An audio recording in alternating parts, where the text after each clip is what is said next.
Greetings. I want to go ahead and share some videos in hopes that they will provide some additional context to some of your reading in the required text, and then also maybe spark some conversation. So give me a moment. I'm going to go ahead and share this video. This one is titled, Where Do Afro Descendants Come From? A History of Identity, and we'll take a listen. Every once in a while, people of African descent try to connect with information concerning our history. Depending on who we talk to, our history takes on new characteristics or narratives that may have sprinkles of truth in them, but still misses the mark. The legacy of the transatlantic slave trade and our desire to know who we are has stripped us of a proper historical perspective in many ways. So today, I thought I would bring it back to square one and explain our story in a way we might all understand.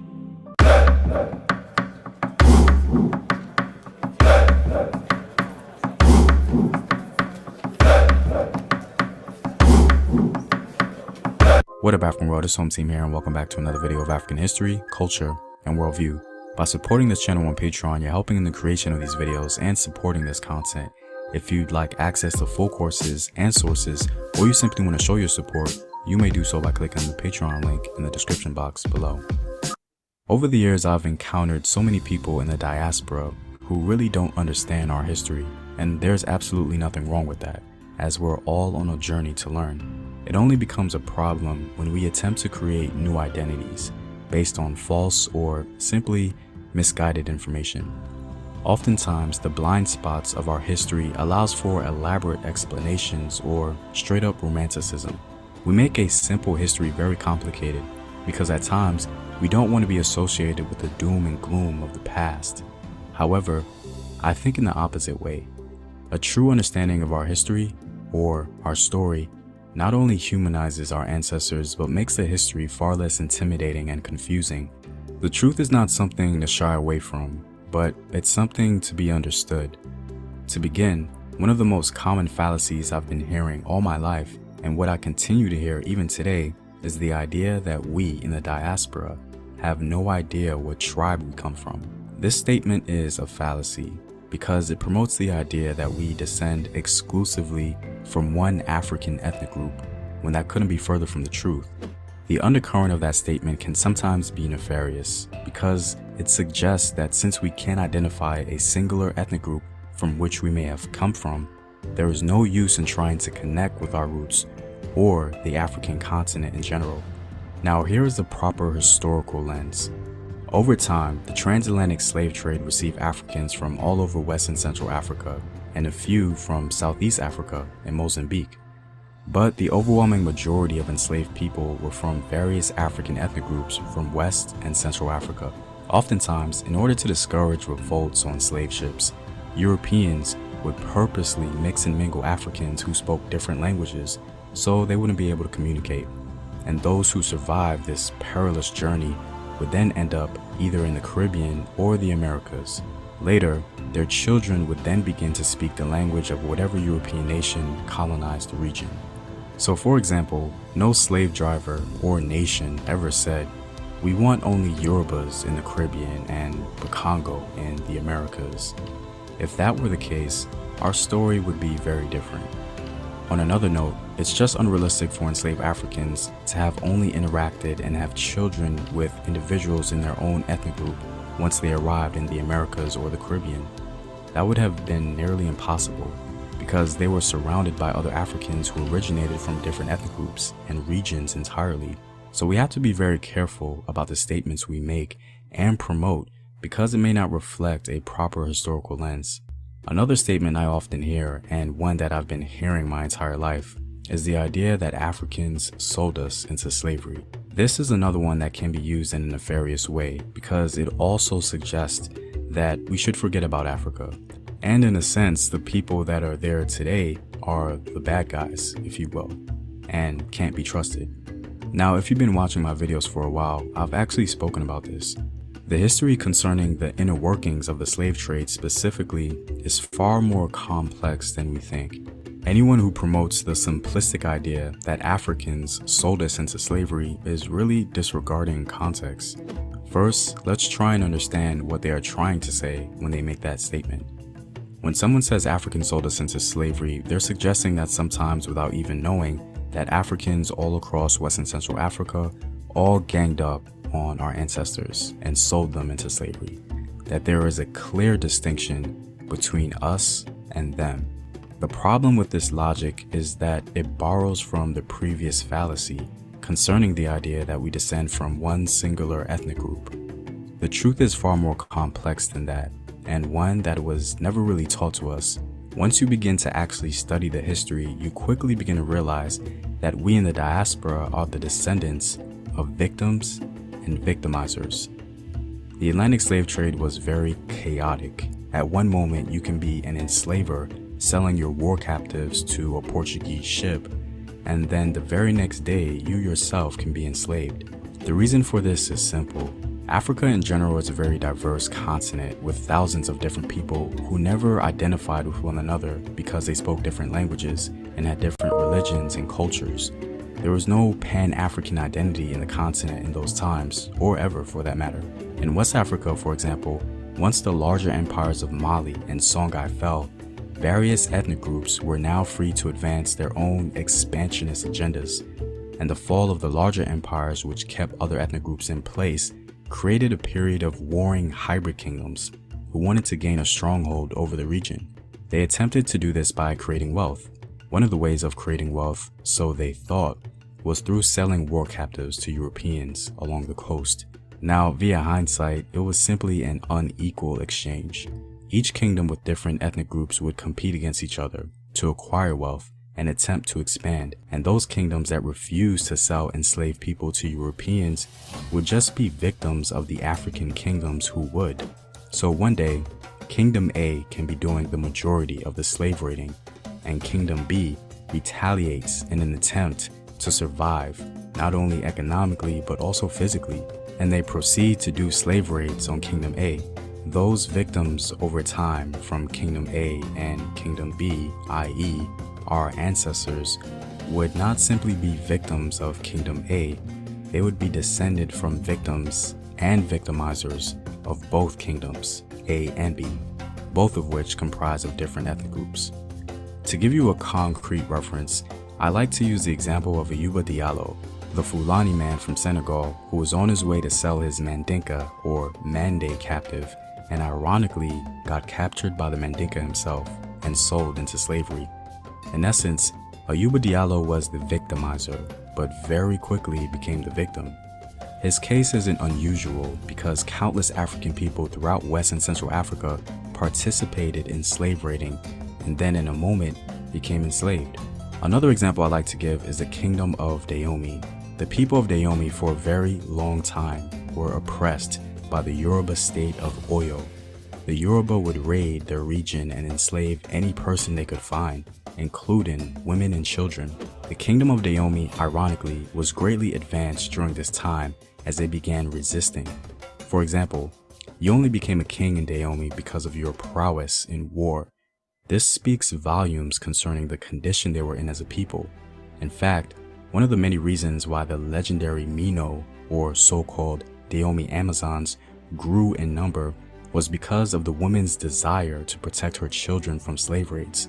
In many ways, Dahomey can be seen as a state of victims until they rose up and became one of the most brutal victimizers in slave trading history. They certainly got their revenge on the Yoruba people who were located in Benin.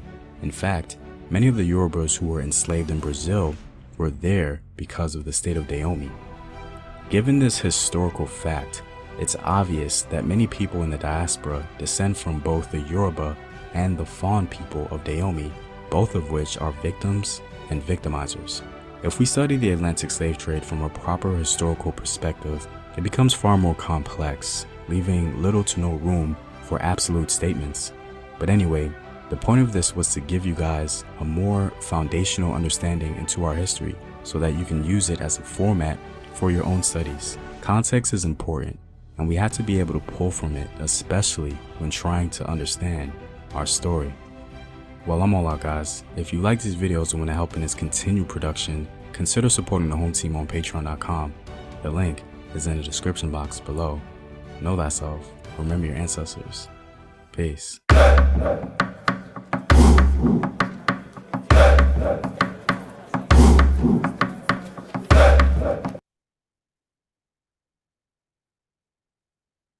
Okay, so that gives us some context in terms of descendancy. And I'm going to now play another video that gives us a little bit of the historical context in terms of the United States.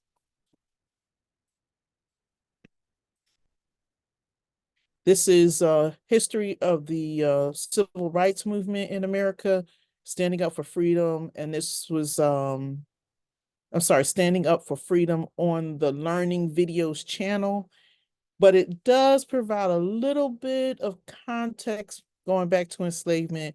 And again, this is to give us some things to think about in relationship to the readings that you all have, and then also our conversations and discussions that we'll have with each other.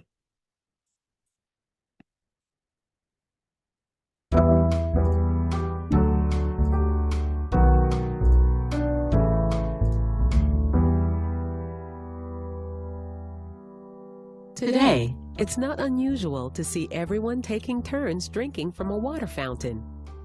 But it may surprise you that not so long ago, it could have been against the law. Of course, that's not the way it is now, thanks to the Civil Rights Act, passed in 1964. Civil rights are freedoms guaranteed to all Americans by the United States Constitution. Unfortunately, for many years, African Americans did not enjoy the same rights that white Americans did. After many years of struggle, the civil rights movement helped African Americans achieve equal rights. Today, we'll explore the civil rights movement. We'll learn about the people and events that helped give all Americans the same rights and liberties.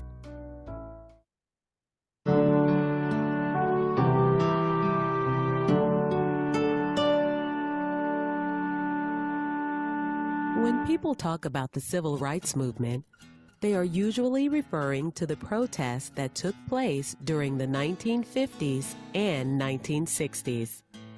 But actually, African Americans have been fighting for their freedom since they were first brought to America as enslaved people hundreds of years ago. Enslaved people had no rights at all. They were bought and sold just like property. Many enslaved people worked on large plantations or farms in the southern states. They grew and harvested sugar, tobacco, and cotton. And they never got paid for their work. It was a very difficult way of life. By the 1800s, there were about 4 million enslaved people who lived and worked in America. It was about that time many Americans began organizing and speaking out against slavery. People who wanted to get rid of or abolish slavery were called abolitionists.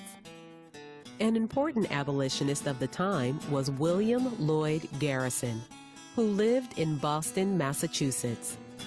Garrison started an anti-slavery newspaper called The Liberator. In 1833, Garrison and a group of other abolitionists started the American Anti-Slavery Society. The society, which included both African American and white members, wanted to end slavery in America. They worked hard to convince other Americans that slavery was wrong. Frederick Douglass, who had escaped after years of slavery, became a leader in the abolitionist movement. He began speaking to groups and writing about his horrible experiences as a slave. Some abolitionists risked their lives helping slaves escape to freedom. They did it through the Underground Railroad. It was not a real railroad, but rather a secret network of safe houses that helped fugitive enslaved people move from the South to the North. If an enslaved person made it north, they would be free because slavery was not legal in most northern states. Harriet Tubman, who had escaped slavery, helped guide more than 300 enslaved people to freedom on the Underground Railroad. By the 1850s, people in America were deeply divided over slavery. When Abraham Lincoln, a critic of slavery, became president in 1860, people in the South thought he would try to end slavery and ruin their way of life. Eventually, the states in the South declared that they were no longer part of the United States of America. President Lincoln wanted to keep the nation together. He said he would do anything to save America, even go to war. So, the North and the South fought against each other during the Civil War. A civil war is a war between people of the same country. During the war, President Abraham Lincoln signed the Emancipation Proclamation. Emancipation means to set free. The Emancipation Proclamation set all enslaved people free.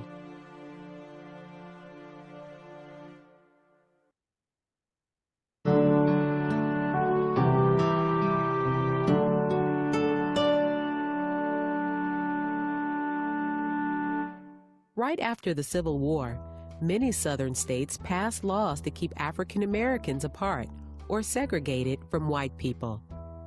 These laws were known as Jim Crow laws, named after a fictional character that was very offensive to African Americans. Jim Crow laws were made to keep black people and white people apart on trains, in restrooms, in schools, and restaurants too.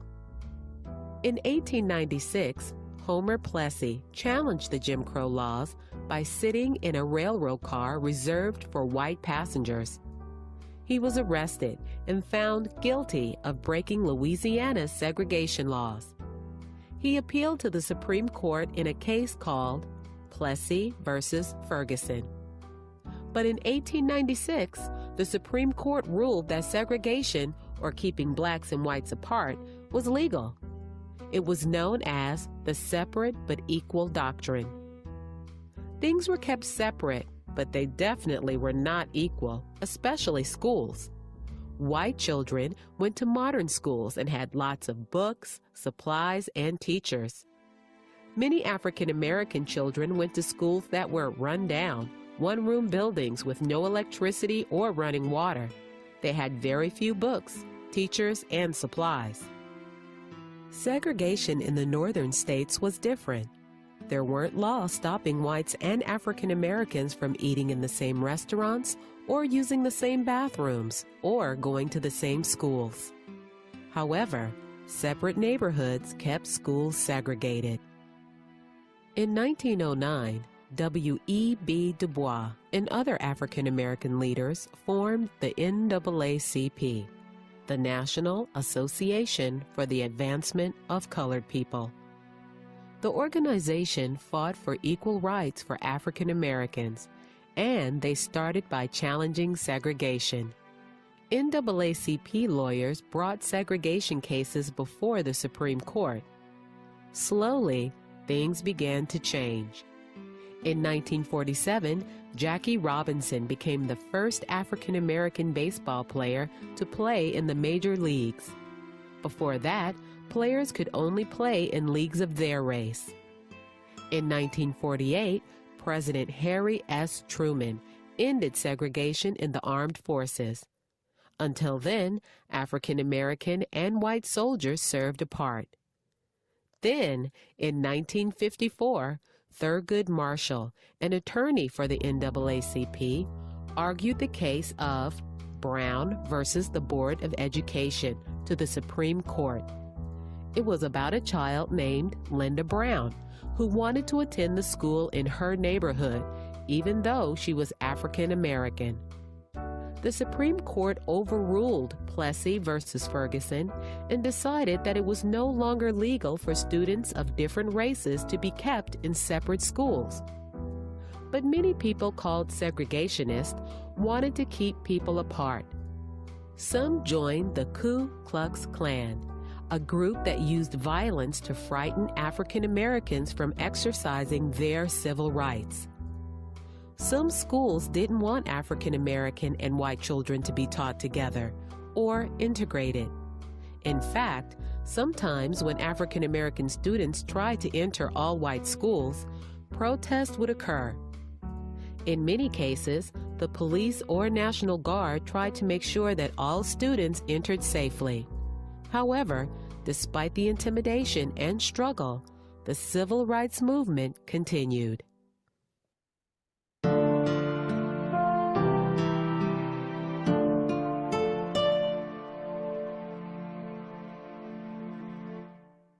On December 1st, 1955, Rosa Parks, a member of the NAACP, was on her way home from her job at a department store. She took the bus like she did most days. After paying her fare, Rosa took a seat in the middle section of the bus. That was okay, as long as there weren't any white people to occupy the seats. She sat next to a black man. 2 black women were sitting across the aisle. At the next stop, some white people got on and filled up the remaining seats. But one man was left standing. The driver looked back and saw him. He told Rosa and the other black people around her to give up their seats. The 2 women sitting across the aisle and the man sitting next to Rosa got up, but Rosa didn't. She was tired of giving in and being mistreated.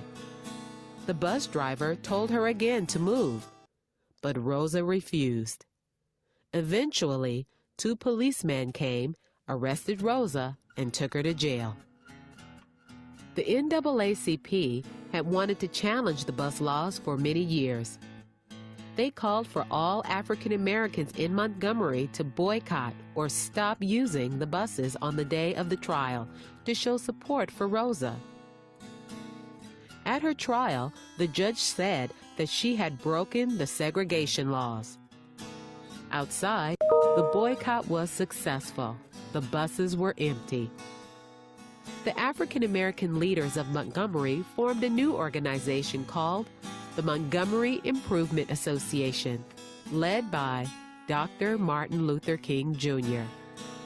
At their first meeting, they decided to continue the bus boycott if the city council and bus company refused their demands for equal treatment on buses. The city council refused, and the boycott continued. The bus boycott was very difficult for people. It made just getting to work and home very difficult. The Montgomery Improvement Association challenged bus segregation and took their case all the way to the Supreme Court. The court agreed and said that drivers could no longer force African Americans to sit in the back or give up their seats to white people. The boycott had worked. Some African Americans chose sit-ins. Sit-ins were a form of protest. People would sit in public places that only served white people. They would stay for long periods of time or until they were served. Sit-ins provided another way to protest segregation without using violence. After the bus boycott, Dr. King became a well-known civil rights activist. He inspired thousands of African Americans to stand up for themselves and to fight peacefully for equality. On August 28, 1963, people from all over the country marched on Washington, D.C. It was called the March for Freedom. The marchers demanded 4 things: that Congress pass the Civil Rights Bill, that schools be integrated by the end of the year, that job discrimination be ended, and that a job training program be put in place. It was a peaceful march filled with hope. especially when Dr. Martin Luther King Jr. spoke to the marchers. The March for Freedom on Washington, D.C. had a dramatic effect on the country. In 1964, Congress passed the Civil Rights Act, making segregation illegal in all 50 states. But the struggle for civil rights still wasn't over. Many places in the South made it difficult for African Americans to vote. In Selma, Alabama, people held a march in support of voting rights. Their plan was to march 54 miles from Selma to Montgomery, the capital of Alabama. But police stopped them and violence broke out. Crowds attacked the marchers, badly injuring 50 of them. The event became known as Bloody Sunday. 2 days later, Dr. Martin Luther King Jr. supported the cause and led another march. Again, police stopped them. To avoid violence, Dr. King turned around and led the marchers back to Selma. 2 weeks later, under the protection of the National Guard, marchers were able to march from Selma to Montgomery in support of voting rights for all Americans. Again, the nonviolent protests caused changes. In 1965, Congress passed the Voting Rights Act, stating that no person could be denied the right to vote because of race or color of their skin. In the same room where President Lincoln signed the Emancipation Proclamation, over 100 years earlier, President Lyndon Johnson spoke these words. I want to be the president who helped the poor to find their own way and who protected the right of every citizen to vote in every election.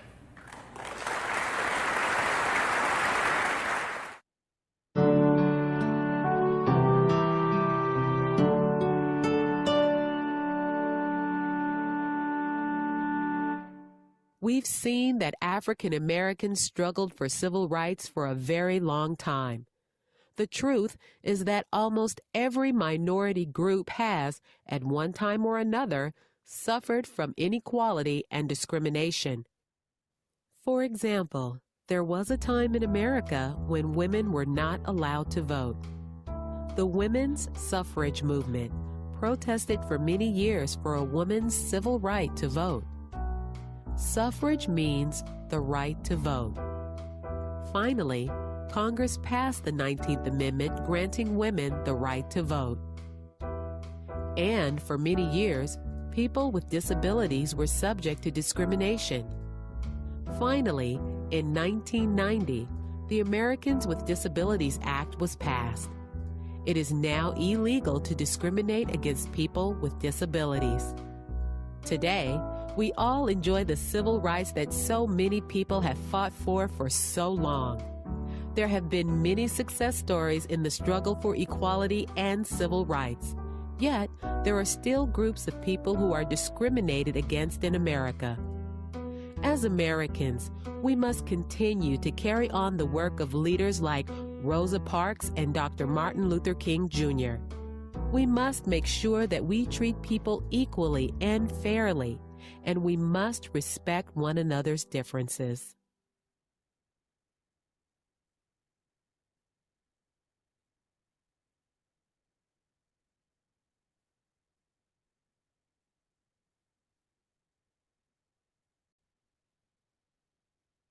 Okay, so my apologies for the intermittent beeping in the background, but those should provide some context for us. Thank you for listening.